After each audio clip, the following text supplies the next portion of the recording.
아버지는 내게 한 번 이야기를 해주셨다. 몇 가지 이유로 그 이야기는 절대 잊을 수 없을 것이다. 어린 시절 아버지가 처음으로 들려준 이야기이기도 했고 할아버지가 어떻게 돌아가셨는지에 대한 이야기이기도 했다. 하지만 솔직히 그게 이유가 아니다. 텔레비전에서 귀신이나 외계인에 대한 이야기를 듣거나 가끔 공공장소에서 사람들이 그런 얘기를 하는 걸 엿들을 때면 그건 사실이 아니야. 지어낸 거겠지. 아니면 착각이겠지. 아니면 미친 거겠지. 같은 생각이 들곤 한다. 그냥 믿을 수가 없는 것이다. 하지만 무언가 일어날 때까지 이전에는 생각지 못했던 방식으로 점들을 연결해주는 모든 것을 설명해주는 무언가가 내게 일어나든 다른 사람들에게 반복되는 이야기를 듣든 세상은 내가 생각했던 것보다 훨씬 더 크고 복잡해진다. 내가 말했듯 이건 아버지가 들려주신 이야기지만 아버지가 아무리 진실이라고 맹세해도 나는 믿지 않았다.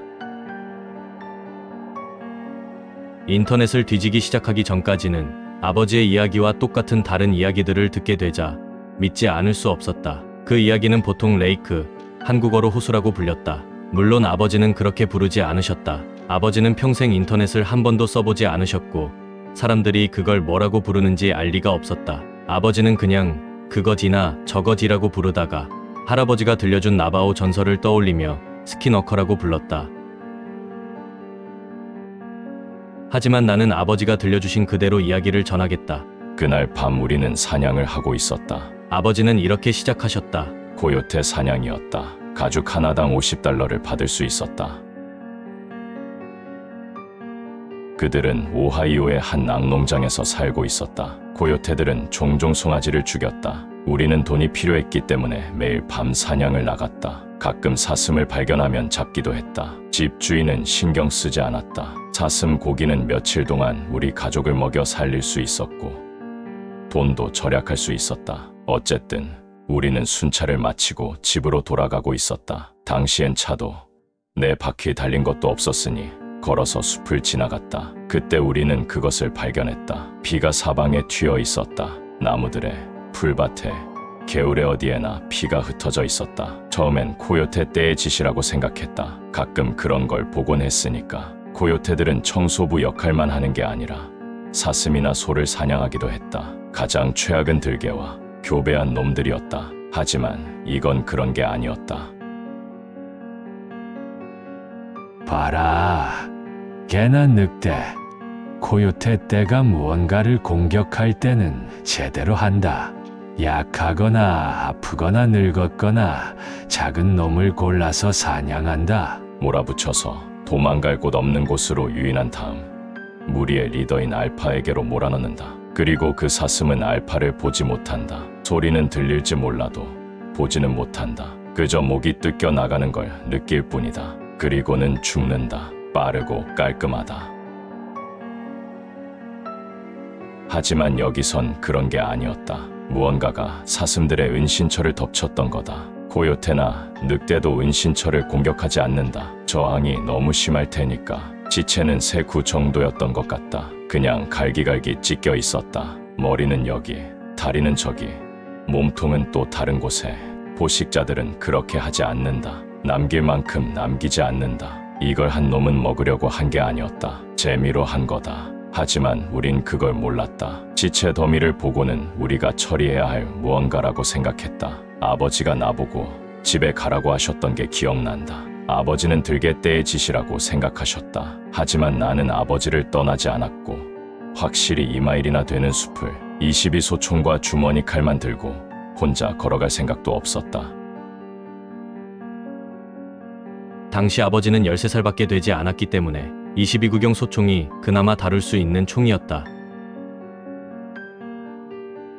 아버지는 산탄총을 들고 계셨고 나는 그 총 없이는 어디에도 가지 않을 참이었다. 아버지를 설득하는데 시간이 좀 걸렸지만 결국 우리는 그 무언가를 추적하기 시작했다. 어렵지도 않았다. 그냥 피를 따라갔을 뿐이다. 저 놈이 도망가는 사슴의 피를 흘리게 했거나 아니면 1마일 정도 끌고 갔을 거다.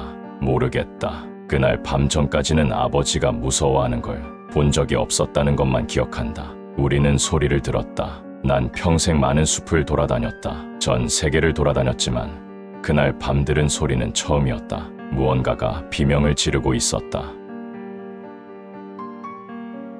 사슴, 여우, 토끼, 너구리, 새들 그 모든 생명체들이 겁에 질려 있었다. 이게 한밤중 12시나 1시쯤이었다는 걸 생각해봐라. 여우나 몇몇 새들만 빼고는 아무도 깨어있을 시간이 아니었다. 하지만 그들은 잠에 들지도 않고 필사적으로 도망치고 있었다. 그날 밤 나는 새떼가 나무에 부딪히면서까지 도망치는 걸 봤다. 그러다가 우리는 코요테 떼를 만났다. 그들이 우리가 찾던 놈인 줄 알고 몇 마리를 쏘려고 했지만 그 무리는 그냥 우리 쪽으로 달려오는 거였다. 우리 옆을 스쳐 지나갔지. 우리를 쳐다보지도 않았다. 그 다음 사슴들도 똑같이 달려갔다. 토끼들, 다람쥐들, 여우들, 심지어 멧돼지 몇 마리까지. 이 녀석들은 원래 서로를 잡아먹는 사이지만 그 순간에는 오로지 도망치는 것만 생각하고 있었다. 우리는 그걸 깨달았어야 했다. 우리가 추적하는 그 무언가는 우리가 보아서는 안 될 것이고 우리가 죽일 수 있는 것이 아니라는 걸. 왜 그냥 집에 가지 않았는지 모르겠다. 아마도 호기심 때문이었을 거다. 아버지의 성격은 문제를 회피하지 않고 싸우는 쪽이었으니까. 그리고 할아버지가 전쟁 중에 하셨던 일을 알고 있었던 나는 아버지 곁에 머무는 게 당연하다고 생각했다. 결국 우리는 개활지에 도착했다. 평소에는 콩밭이었지만 계절이 아니어서 그냥 평평한 흙밭이었다. 그때 우리는 발자국을 발견했다. 숲에서 도망친 동물들이 땅을 밟고 지나간 흔적이었다. 하지만 사슴 피가 있는 곳만큼은 아무 발자국도 없었다. 마치 우리가 발견하도록 남겨둔 것처럼. 발자국은 얕았다. 그 무언가는 45kg도 되지 않았을 거다. 하지만 그게 중요한 건 아니었다. 젖은 상태로 약 18kg밖에 안 되는 스라소니가 한 번은 내 목을 거의 뜯어갈 뻔했다. 그게 시사하는 건 그냥 빠르고 맞추기 어렵다는 거다.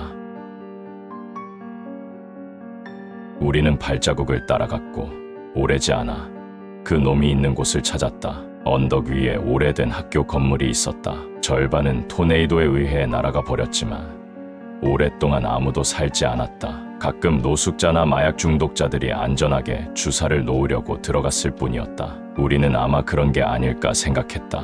아마도 환각 상태에 빠진 어떤 미친 청소년일 거라고. 하지만 그 생각은 오래가지 않았다. 우리가 45m 정도 다가갔을 때 소리가 들렸다. 사람의 비명 같은 소리였다. 두 가지 다른 소리가 섞여 있었다. 하나는 높은 비명, 다른 하나는 낮은 으르렁거림. 동시에 내는 소리였다. 약 18m까지 다가가자 또 다른 소리가 들렸다. 지금도 기억을 되살려보면 그건 마치 종이를 찢는 소리와 누군가 양동이에 물을 휘저으며 흔드는 소리가 섞인 것 같았다. 아버지가 나를 보고 무릎을 꿇으며 속삭이셨다. 내가 뒤에서 접근해야 해. 지금 우리가 저 놈을 몰아넣을 거야. 어떤 동물이든 구석에 몰리면 싸운다. 특히 포식자라면. 하지만 발자국으로 보아 하나뿐이라는 걸 알 수 있었다. 아버지는 아마 미친 들개 한 마리일 거라고, 광견병에 걸렸을 거라고 말씀하셨다. 계획은 이랬다. 그 놈이 먹고 있을 때 슬그머니 접근해서 쏘고 움직이지 않을 때까지 계속 쏜 다음 목을 긋는 거다. 만약 아버지에게 달려든다면 내 입문을 쏘거나 찔러서 떼어내는 거다. 아버지가 다가가셨고 나는 바로 뒤에서 조금 옆으로 비켜서 그 놈을 볼 수 있었다. 지금도 그날을 후회한다. 그 놈은 시체 위에 몸을 숙이고 살점을 뜯어내고 있었다. 맛보지 않은 부분은 옆으로 던졌다. 벽돌에는 피가 흥건했고 달빛에 반짝였다. 그 놈은 창백하게 하얀색이었고 인간처럼 보이지만 완전히 인간은 아니었다. 팔과 다리는 인간 같았지만 원숭이처럼 웅크리고 있었다. 손은 정상이 아니었다. 긴 손가락과 끝에는 발톱이 있었다. 우리는 그것을 보고 아버지가 주저하셨다. 사람에게 총을 쏠 생각은 없으셨다. 그래서 아버지는 목소리를 가다듬어 그 놈이 돌아보게 하려고 하셨다. 맹세컨대 모든 소리가 멈췄다. 그 전이나 후로도 진정한 침묵을 들어본 적이 없었다. 하지만 2초 동안은 아무 소리도 없었다. 그게 더 무서웠던 건 그 놈이 돌아서면서 날카로운 비명을 지르며 아버지에게 달려들었을 때였다. 아버지는 한 발 쏘셨다. 빗나간 것 같다. 맞췄더라도 그 놈은 신경도 쓰지 않았다. 아버지 위에 올라타서 몸을 뜯어내기 시작했다. 나는 21호 근거리에서 쐈지만 거의 피가 나지 않았다. 5발을 쏜 다음 총으로 내리쳤다. 하지만 놈은 꿈쩍도 하지 않았다. 내가 있는지도 모르는 듯했다. 그 놈은 아버지를 핥히며 살점을 뜯어냈다. 몸통부터 시작해서 피부를 벗기고 가슴을 뜯어냈다. 그리고는 위로 올라갔다. 목을 뜯었고 코를 뜯었고 눈을 뜯었다. 두피를 벗겼다. 그리고는 안으로 파고들어 턱 아래쪽 작은 뼈들 목 안의 관까지 뜯어냈다. 그리고는 갈비뼈. 정확히 무슨 일이 일어났는지 기억나지 않지만 어떻게든 아버지의 칼이 그 놈의 어깨에 박혔고 아버지는 내 등에 엎였다. 나는 달렸고 신이시여 그날 이후로 그렇게 빠르게 달린 적이 없었다. 그리고 그 놈은 나를 쫓았다. 나는 숲으로 다시 들어갔고 우리가 왔던 쪽과 반대편이었다. 집 주인의 집으로 향하고 있었다. 집은 여기서 800m 정도 떨어져 있었다. 그 놈의 비명과 신음소리가 들렸다. 나무 가지들이 부러지고 날아다니는 소리도 들렸다. 내가 지나가는 모든 나무에 도끼를 내려치는 것 같은 소리였지만 나는 뒤를 돌아보지 않았다. 결과적으로 나는 자갈길에 넘어졌다. 고개를 들자 집주인과 그의 친구들이 모닥불 주변에서 술을 마시고 있었다. 나는 소리치며 울었고 그들이 다가왔다. 구급차를 부르라고 소리쳤고 집주인이 나를 보며 말한 건 절대 잊을 수 없다. 등에 지고 있는 게 뭐냐? 그가 물었다. 그 말과 동시에 그는 보았다. 아버지가 항상 입던 플란넬 셔츠가 축축하게 젖어 있었어. 그게 아버지의 전부였다. 머리 대부분과 몸통. 하지만 허리 아래는 없었다. 그 순간 소리가 들렸다. 귀가 찢어질 듯한 비명. 집주인이 나를 잡아당겼고 아버지는 땅에 떨어졌다. 나는 그의 팔을 뿌리치며 울었다.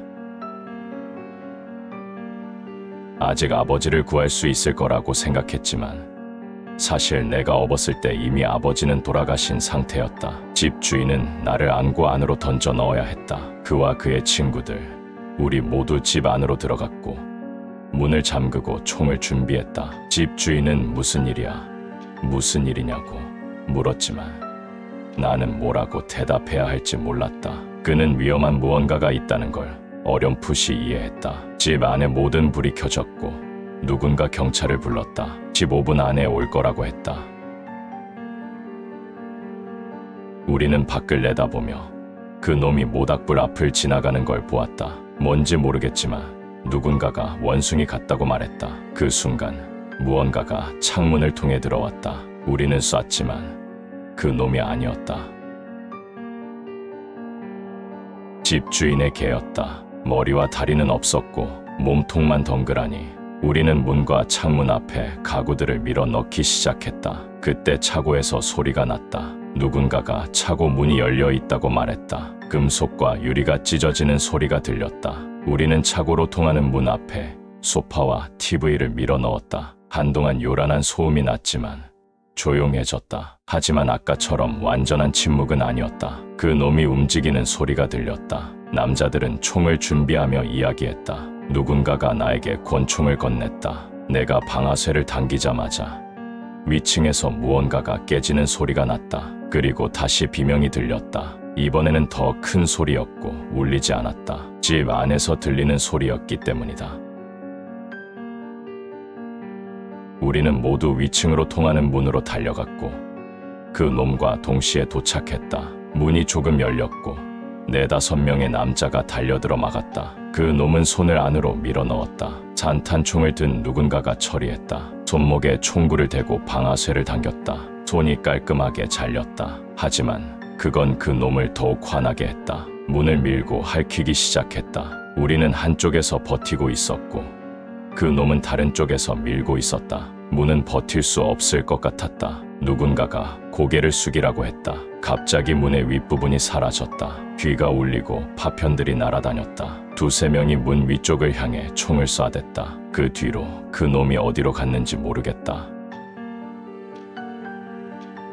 경찰이 도착했다. 나는 여전히 그 문에 남아있는 부분에 달라붙어 있었다. 해가 뜨고 나서야 그들이 나를 떼어냈다. 나는 한동안 병원에 있었다. 많은 사람들이 나에게 말을 걸었지만 나는 오랫동안 대답할 수 없었다. 집에 돌아온 후 나는 집주인에게서 농장 일을 얻었다. 우리는 그 일에 대해 많이 이야기하지 않았다. 하지만 내가 19살에 군대에 들어갔을 때 집주인은 나를 앉혀놓고 스카치를 마시며 마지막 배웅을 해줬다. 그때 나는 바로 물어보았어. 경찰이 뭐라고 했는지. 그들이 내놓은 이야기는 아마도 늑대나 북쪽으로 이동한 곰과 같은 야생동물일 것이라는 내용이었다. 나는 그 손은 어떻게 설명할 거냐고 물었다. 그는 놀란 표정으로 나를 바라보았다. 그는 그 손이 경찰서에 도착하지 못했다고 말했다. 그 손을 차에 실은 경찰관은 사고를 당해 나무에 부딪혀 즉사했다. 손은 찾지 못했고 아마도 동물이 가져갔을 거라고 했다. 경찰은 그 손이 존재했다는 걸 인정할 때조차 그냥 사람 손처럼 생긴 곰의 발일 거라고 했다. 나는 집주인과 다시는 이야기하지 않았다. 내가 기초 군사훈련을 받을 때 그는 실종되었다. 경찰은 그를 찾지 못했다. 빚이 있어서 도망갔을 거라고 했지만 나는 그렇게 단순하지 않다고 생각한다. 나는 그 숲에 다시는 가지 않았다. 미군 전체가 내 뒤에 있어도 가지 않을 거다. 하지만 그건 거짓말이었다. 어머니가 돌아가셨을 때 아버지는 더 이상 잃을 게 없다고 생각하신 모양이었다. 그래서 그의 오래된 악연을 끝내려고 하셨다. 아버지는 그 숲으로 들어가셨고 돌아오지 않으셨다. FBI가 수사에 나섰지만 그들은 그저 형식적인 절차를 밟았을 뿐이었다. 나는 관련된 한 경찰관에게 술을 먹이고 $50 지폐 몇 장을 건네고 나서야 이야기를 들을 수 있었다. 그가 말해준 바에 따르면 매년 그 숲에 관한 실종 신고가 몇 건씩 들어온다고 했다. 그게 그가 말할 수 있는 전부였다. 그가 다른 경찰팀과 함께 주점에서 일어나 떠나면서 네킨의 레이크라고 적어주었다. 나는 그 단어를 인터넷에서 검색하기 전까지 그게 무슨 뜻인지 전혀 몰랐다. 솔직히 평생 몰랐으면 좋았을 것이다.